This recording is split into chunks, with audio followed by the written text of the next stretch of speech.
Hello, আজকে আমরা class 12 এর সেমিস্টার 3 ডিটারমিনেন্ট চ্যাপ্টারের শর্ট ট্রিকের সেকেন্ড পার্ট নিয়ে কথা বলবো।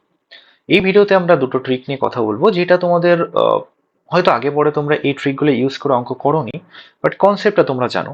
কিন্তু এই ট্রিকগুলো যদি আমরা ইউজ করি তাহলে পরীক্ষায় খুব কম সময় কিছু কিছু ডিটারমিনেন্ট আমরা বের করতে পারি। তো চলো দেখা যাক কি আছে। আজকে প্রথম ট্রিকটা যেটা নিয়েছি সেটা খুবই ইম্পর্টেন্ট একটা ট্রিক। হয়তো তোমরা অনেকে জানো, হয়তো অনেকেই জানো না। তো ধরে নিচ্ছি তোমরা জানো না, সেই হিসাবেই পড়াচ্ছি। তোমরা যদি জেনে থাকো অবশ্যই তোমরা পরীক্ষাতে ইউজ করো, খুবই হেল্পফুল হবে তোমাদের জন্য। তো এখানে লিখেছি বিজোড় ক্রমের বিপ্রতিসম ম্যাট্রিক্সের ডিটারমিনেন্ট 0 হয়। এবার এখানে তিনটে টার্ম রয়েছে, একটু এক্সপ্লেন করি আস্তে আস্তে। বিজোড় ক্রম, বিজোড় ক্রম বলতে বিজোড় মানে তোমরা জানো, যেমন 3, 5, 7 এনিথিং, এই যে যেগুলো এগুলো হচ্ছে বিজোড় ক্রম। তাহলে যেমন কি হতে পারে, 3x3 হতে পারে, 5x5 হতে পারে, 7x7 হতে পারে, এনিথিং। যদি কোনো বিজোড় ক্রমে বিপ্রতিসম ম্যাট্রিক্স হয় তাহলে তার ডিটারমিনেন্ট 0। বিজোড়টা তো বুঝতে পারলাম যে 3x3, 5x5, 7x7 এই টাইপ কিছু একটা থাকবে। একটু তোমরা হয়তো সবাই জানো, এটা বলাটা জাস্ট ফর্মালিটি। নেক্সট যে টার্মটা রয়েছে সেটা হচ্ছে বিপ্রতিসম। এটা একটু বলি, যেহেতু এটাই ইউজ করতে হবে ট্রিকে।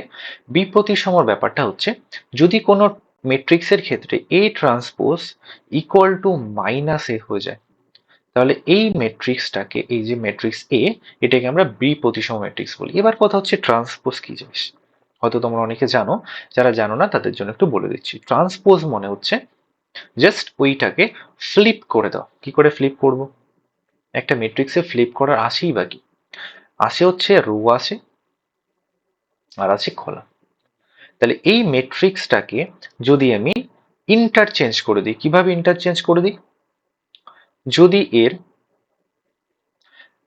রো গুলোকে কলাম বানিয়ে দিই। দেখো এই রোটা দেখো কি কি আছে, 0, 2, -3। এইটাকে আমি কলাম বানাচ্ছি, তাহলে 0, 2, -3 হলো। সেকেন্ড রো দেখো, এটা কি আছে, -2, 0, 5। এটাকে আমি সেকেন্ড কলামে লিখছি। থার্ডে কি আছে, 3, -5, 0। এটাকে আমরা থার্ড কলামে লিখছি। তাহলে কি করলাম দেখো, এই রো গুলোকে ফ্লিপ করিয়ে কলামে নিয়ে এলাম।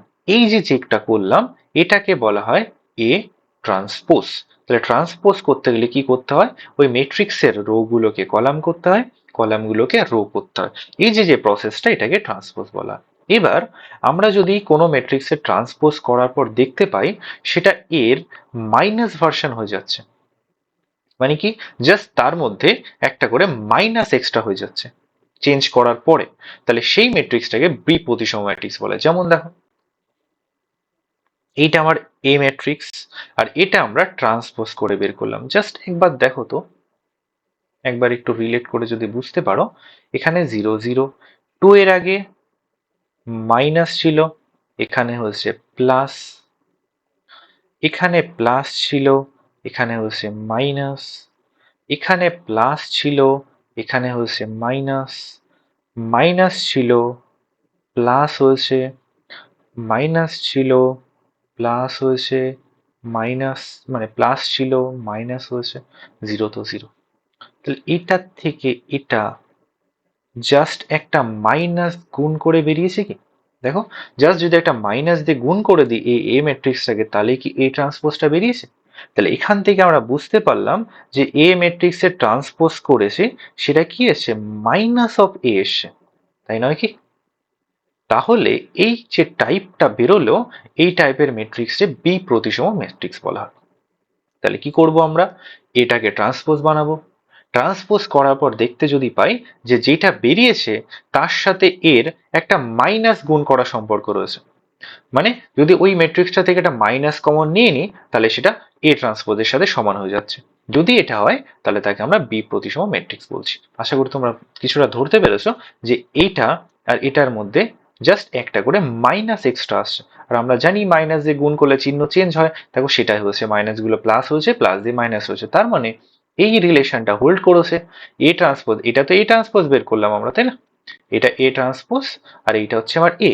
তাহলে এ ট্রান্সপোজ আর এর মধ্যে জাস্ট একটা মাইনাসের সম্পর্ক। তাহলে এই টাইপের ম্যাট্রিক্সকে আমরা বি প্রতিসম ম্যাট্রিক্স বলে থাকি। এবার হচ্ছে ট্রিক, আমরা থোড়ি এত টাইম নষ্ট করব। বি প্রতিসম ম্যাট্রিক্স খোঁজার নিয়ম হচ্ছে কর্ণটা দেখতে হয়। বি প্রতিসম ম্যাট্রিক্সের কর্ণ সবসময় 0 হয়। মানে যে কর্ণ থাকে, এই যে যে কর্ণ বরাবর যে এলিমেন্টটা থাকে, এই তিনটে এলিমেন্টে 0 থাকতে হয়। যদি এটা হয় তাহলে সেটা সবসময় বি প্রতিসম ম্যাট্রিক্স হয়ে যায়। ঠিক আছে? তাহলে যেহেতু আমরা ট্রিক শিখছি, আমরা উল্টে পাল্টে মাইনাস কমন নিয়ে ঘোড়ার মাথা দেখবো। আমরা দেখবো কি কর্ণ বরাবর 0 আছে কিনা। যদি হয় তাহলে ওটা বি প্রতিসম হতে বাধ্য। এটা এক্সেপশন আছে, আমাদের দরকার নেই, আমাদের ট্রিকটা নিয়ে কথা। কিন্তু বেসিকটাও বলে দিলাম, যদি কোনো অঙ্কে তোমরা কনফিউজড হয়ে যাও, তোমরা জাস্ট একবার ঘুরিয়ে দেখবে যে এ ট্রান্সপোজ ইকুয়াল টু মাইনাসে হচ্ছে কিনা। যদি হয় তাহলে হবে। ঠিক আছে? তো এটা ট্রিকের সাথে কোনো সম্পর্ক নেই, জাস্ট তোমাকে বি প্রতিসম রিলেশনটা একটু বলে দিলাম। তাহলে আমরা কি দেখবো, কর্ণ যদি 0 হয়ে যায় তাহলে এই ট্রিক অনুযায়ী সেটা বি প্রতিসম হয়ে যাবে। ঠিক আছে? তাহলে এখানে কি বললাম, বিজোড় ক্রমের বিপ্রতিসম ম্যাট্রিক্স যদি খুঁজে পাই তাহলে কি দেখব, কর্ণ বরাবর 0 এরকম যদি কোনো বিজোড় ম্যাট্রিক্স দেখতে পাই তাহলে তার ডিটারমিনেন্ট কত হবে, 0 হবে। ঠিক আছে? ট্রিকটা আশা করি বুঝতে পারছো, দুটো অ্যাপ্লিকেশন দেখলে অবশ্যই ক্লিয়ার হয়ে যাবে। চলো, এটা বিপ্রতিসম হচ্ছে, দেখো তো, কর্ণ বরাবর 0 রয়েছে। তাহলে ট্রিক অনুযায়ী আমরা বুঝতে পেলাম বিপ্রতিসম ম্যাট্রিক্স। তাহলে এর ডিটারমিনেন্ট কত হওয়া উচিত, 0 হওয়া উচিত। এবার অনেকে ভাবতে পারো যে এটা সবসময় যে 0ই থাকবে তার কি মানে আছে, বিপ্রতিসম তো অন্য কিছুতে হতে পারে। তাহলে চলো তোমাদের বেসিক দিয়ে একটা করে দেখাই। তাহলে এটাকে ঘোরাও, রোটাকে কলাম বানাও। কি আসে দেখো তো, রোটাকে কলাম বানালে, এই রোটাকে কলাম বানাও, তাহলে 0 a b, এই রোটাকে কলাম বানাও সেকেন্ড, -a 0 c, এটাকে বানাও -b -c 0, এটা এসছে। তাহলে এইটাকে যদি আমি এ ধরে নিই তাহলে এটা এসছে আমার এ ট্রান্সপোজ। দেখো তো, এটা আর এটার মধ্যে শুধুমাত্র একটা মাইনাসের তফাৎ কি? এটাকে যদি একটা মাইনাস দিয়ে গুণ করতাম এই এ ম্যাট্রিক্সটাকে, তাহলে কি এ ট্রান্সপোজ পেতাম? দেখো, মাইনাস মাইনাস প্লাস প্লাস, যেখানে প্লাস সেখানে মাইনাস, যেখানে মাইনাস সেখানে প্লাস, তাহলে আলটিমেটলি মাইনাস কমন নেওয়া রয়েছে। তাহলে এই জিনিসটা অ্যাকচুয়ালি কি, মাইনাস অফ এ। দেখো, এই এটাকে মাইনাস দিয়ে গুণ করো, এটাই ফেরত পেয়ে যাবে। তার মানে কি হোল্ড করলো, A transpose equal to minus A, এটা। তাহলে এটা যদি হোল্ড করে তাহলে কি আসে, বি প্রতিসম হয়ে যায়। যেটাকে ইংলিশে অ্যান্টিসিমেট্রিক বলা হয়, বি প্রতিসম। তাহলে এরকম হলে সেই ডিটারমিনেন্টের মান কত হয়, 0। তাহলে তোমরা বেসিক দিয়েও করতে পারো, কোনো দরকার নেই যদিও আমরা কর্ণ 0 পেয়ে গেছি মানে আমার কাজ শেষ। ঠিক আছে? যেহেতু আমরা ট্রিক সলভ করছি, কিন্তু বেসিক হচ্ছে এটা। ঠিক আছে? তোমাদের বেসিকও বলছি, ইনডাইরেক্টলি ট্রিকও বলে দিচ্ছি, দুটোই অ্যাপ্লাই করতে পারো, কিন্তু শিখবে অবশ্যই আগে বেসিকটা, দেন অ্যাপ্লাই করবে পরীক্ষায় ট্রিকটা। ঠিক আছে? কারণ ম্যাথের বেসিক ছাড়া কিন্তু চলতে পারবে না। ঠিক আছে? সারা জীবন ট্রিক নিয়ে চলবেও না কাজ, কিন্তু বেসিকটা ইম্পর্টেন্ট, পরীক্ষার টাইম বাঁচানোর জন্য ট্রিকটা ইম্পর্টেন্ট। ঠিক আছে? চলো নেক্সট। তাহলে এখানে আমরা আর কোনো বেসিক ফেসিক কিছু দেখবো না, আমরা কর্ণে 0 0 0 পেয়ে গেছি। তাহলে এটা বি প্রতিসম ম্যাট্রিক্স, তার ডিটারমিনেন্ট 0। ঠিক আছে? নেক্সট। এবার এটাই, এটাই তো নেই 0 কর্ণ বরাবর, তাহলে কি করে করব? তাহলে কি আমরা বেসিকে চলে যাব, ডিটারমিনেন্ট ভাঙা? একদমই না। আমরা কি করতে পারি, এর রো কলাম গুলোকে ইন্টারচেঞ্জ করতে পারি। তোমরা যদি ডিটারমিনেন্টের কনসেপ্ট জানো, আমরা রো কলাম গুলোকে ইন্টারচেঞ্জ করলে এক সেম মানই বেরোয়। তাহলে এটাকে যদি ইন্টারচেঞ্জ করি কেমন দেখতে আসে দেখো তো,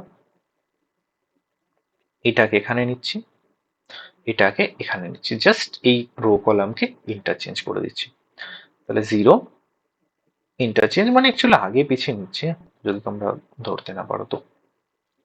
এটা আর এটা যা ছিল ছিল, ওটা আমার সমস্যা হয়নি, ওটা আমি নড়াচড়া করিও নি। এটা এসে আচ্ছা, ইন্টারচেঞ্জ করলে এই ম্যাট্রিক্স আর এই ম্যাট্রিক্স সেম হয়, আমরা ডিটারমিনেটেড রুলস থেকে জানি, এখানে কোনো ট্রিক ফ্রিক কিছু নেই, বেসিক, কোনো সমস্যা নেই। এবার কি কর্ণ বরাবর 0 এসছে, তাহলে কি এবার এটা বি প্রতিসম ম্যাট্রিক্স হয়েছে। তাহলে এটার ডিটারমিনেন্ট কত আসছে, 0। তাহলে এটার ডিটারমিনেন্ট যদি 0 হয় আর এটার এটা যদি সেম হয় তাহলে এটার ডিটারমিনেন্ট কত আসবে, 0। তাহলে দেখো আমাদের সলভ করারও দরকার নেই, বি প্রতিসম চেক করারও দরকার নেই, কর্ণ বরাবর 0 পেয়েছি, ব্যাস চোখ বুজে 0 বসিয়ে দাও। ইজি না? অবশ্যই এই ট্রিকগুলো পরীক্ষায় চোখ বুজে অ্যাপ্লাই করবে, অবশ্যই তোমাদের হেল্প হবে। চলো নেক্সট। আজকে নেক্সট ট্রিক যেটা নিয়েছি সেটা হচ্ছে অ্যারিথমেটিক প্রোগ্রেশন নিয়ে। কি বলেছে? প্রতিটি রো বা কলামে সমান্তর প্রগতিভুক্ত হলে ডিটারমিনেন্ট 0। সমান্তর প্রগতি কি জিনিস তোমরা হয়তো আগের ক্লাসে শিখেছো। সমান্তর প্রগতি, সম অন্তর, অন্তর মানে ডিফারেন্স, দুটো এলিমেন্টের মধ্যে যদি ডিফারেন্স সেম হয় তাহলে সেই সিরিজটাকে বলা হয় এপি সিরিজ বা সমান্তর প্রগতি। যেমন ধরো 1, 2, 3, 4, 5, 6, দেখো এর মধ্যে ডিফারেন্স 1, 1, 1, 1, 1, সবার মধ্যে 1, তাহলে এই যে যে সিরিজটা এটাকে বলা হয় এপি সিরিজ, অ্যারিথমেটিক প্রোগ্রেশন। কেন? সবার মধ্যে অন্তর সেম। তাহলে যদি প্রতিটি রো বা কলামে এরকম সমান্তর প্রগতি দেখতে পাই, মানে একটা অ্যারিথমেটিক প্রোগ্রেশন যদি খুঁজে পেয়ে যাই, তাহলে সেই টাইপের ডিটারমিনেন্টের মান হচ্ছে 0। চলো এক্সাম্পল দিয়ে বোঝা যাক, কিছুটা বুঝতে পেরেছে সমান্তর প্রগতি কি। মানে যদি এরকম থাকে 4, 5, 6 এরকম টাইপ কিছু একটা, জাস্ট তাদের মধ্যে ডিফারেন্সটা যেন সেম হয়। এটা হতে পারে 4, 6, 8, এনিথিং, জাস্ট যেন ডিফারেন্সটা সেম হয়, এরকম টাইপের এলিমেন্ট নিয়ে যদি কোনো ডিটারমিনেন্টের রো বা কলাম তৈরি হয় তাহলে সেই ডিটারমিনেন্টের মান হয় 0। চলো দেখা যাক কি আসে। দেখো 2, 3, 4, 2, 3, 4, 3, 4, 5, 3, 4, 5, আলটিমেটলি রো কলাম সব জায়গায় কি অ্যারিথমেটিক প্রোগ্রেশন আছে? দেখো সবার মধ্যে গ্যাপ 1 করে, তাহলে এটার মান ট্রিক অনুযায়ী কত? 0। তাহলে কোনো ভাবাভাবি দরকার নেই, মান 0 বসিয়ে দাও। ঠিক আছে নেক্সট। এখানে দেখো 441, 42, 43, 45, 46, 47, এখানে দেখো এটার মধ্যে 41 থেকে 45 4 ডিফারেন্স, 45 49 4 ডিফারেন্স, 42 থেকে 46 4, 46 থেকে 50 4। তাহলে আলটিমেটলি রো কলাম সব জায়গাতেই কোনো না কোনো অ্যারিথমেটিক প্রোগ্রেশন চলছে। সেম প্রোগ্রেশন হতে হবে তার কোনো মানে নেই, কিন্তু অ্যারিথমেটিক প্রোগ্রেশন থাকতে হবে। ঠিক আছে, মানে সমান্তর প্রগতি থাকতে হবে। এমন না যে রোতে 1 ডিফারেন্স হচ্ছে, কলামে 1 ডিফারেন্স, কোনো দরকার নেই, জাস্ট প্রগতিটা সমান্তর হতেই চলবে। তাহলে এটার মান কত হবে? 0। ঠিক আছে, ট্রিক দেখো ইজিলি হয়ে যাচ্ছে, মানে ভাবারও দরকার পড়ছে না, দেখো অপশানে দেখাও। নেক্সট। এবার এখানে